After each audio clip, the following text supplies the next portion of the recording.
သူကဘာဖြစ်ရှိလို့လဲမင်းကအကြီးမားဆုံးပြစ်ကလည်းမင်းကတခုလက်ကလေးတောက်ပြီးဖြစ်နေလို့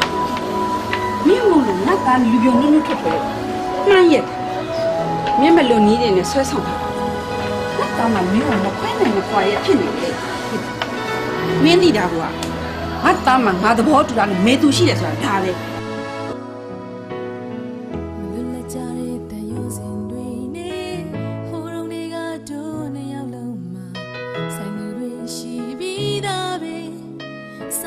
မင်းမုံရင်ပြီးရောပေါ့ချီ